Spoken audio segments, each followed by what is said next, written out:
A new No Man's Sky update just dropped today called the Adrift update, and it's taking us back all the way to the beginning. Sort of. All the details you need about Adrift and more here in the LZ.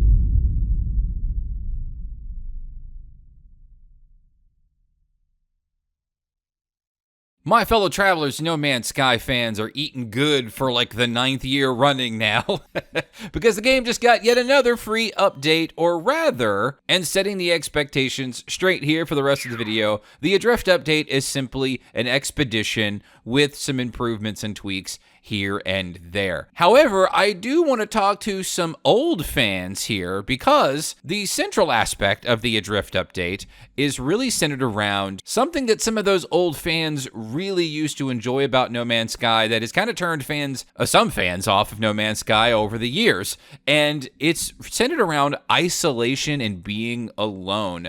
Because, and if you have been following No Man's Sky for a decade now, like, well, maybe if you're here, you probably have, but when No Man's Sky launched, it was very much a one-player game. It was a single-player experience, and multiplayer wasn't introduced to the game until about a year in, and not completely until 2 years in. And there were a lot of people, like myself, who really appreciated the sort of aloneness aspect of the game that kind of withered away with subsequent updates over the years. And with this new expedition and this Adrift update, Sean Murray posted on the No Man's Sky website a blog kind of detailing the design philosophy around this. And he says a lot has changed in the years since No Man's Sky release.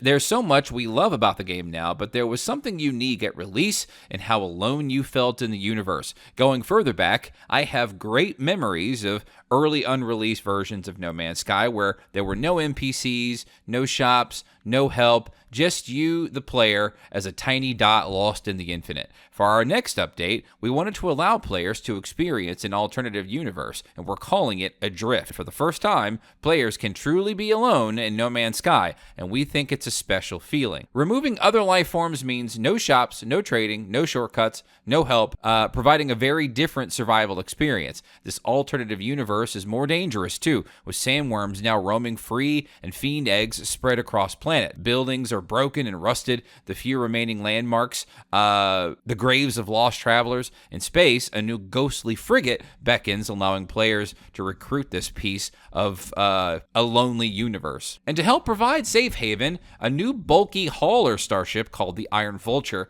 Since we've added ship customization in our last update, we're also seeding the game with lots of new customization options in Adrift. And while Adrift was supposed to be our next expedition, which it is, but it's ballooned out into an update filled with improvements, new unique gameplay content, and rewards. He goes on to talk about the previous updates of the year, the Omega and the Orbital update. They did a whole bunch of things for it. Orbital was especially a pretty great update. And then caps it off with stating again that there's bigger plans for 2024, and today they're launching the 13th No Man's Sky community expedition that is called Adrift. For the uninitiated, an expedition is a temporary thing that you do in No Man's Sky. This is the 13th version of that really only takes place once or twice a year. Well, not specifically. I mean to say that particular expedition is temporary, and then usually they revisit that at the end of the year in the holiday season, where they let you play all of the expeditions again. One of the previous updates this year also allowed you to launch expedition from your existing save, so that's going to come in handy as well. Now, while I'm not super personally excited about expeditions, I don't usually play them unless I find the rewards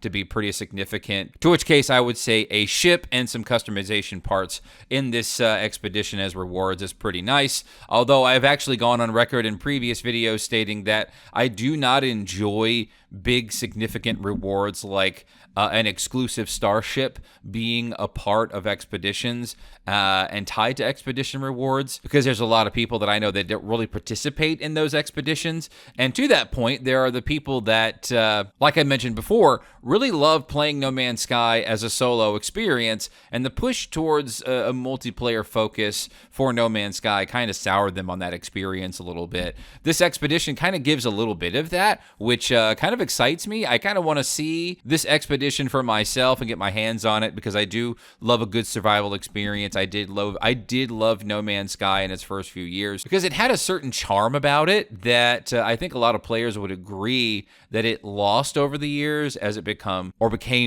better graphically. It performed better.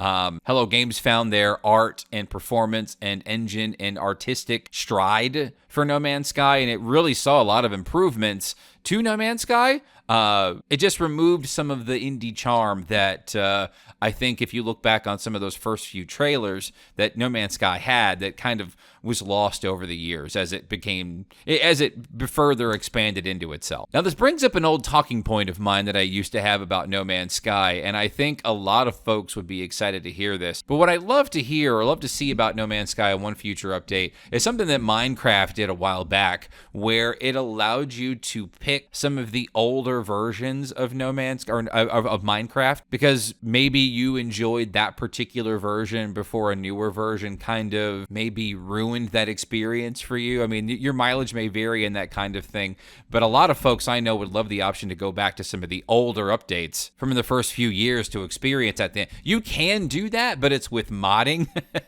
that it allows you to do that. It's not just a flip of a switch or an icon or an option that you can select inside of No Man's Sky. You got to put in a little work to make that happen. And some folks really enjoyed that old school experience for No Man's Sky before it introduced a lot of multiplayer and a lot of multiplayer focused things. So of course, this is a smaller update to bridge us into what I'm likely thinking is going to be the big summer update that'll probably land sometime in July or August, as it usually does. And I would love to hear your thoughts about Adrift and No Man's Sky in general. Did you love the old school stuff? Do you prefer No Man's Sky now? And of course, keep it locked here to the LZ for more content for No Man's Sky in the future. Bye!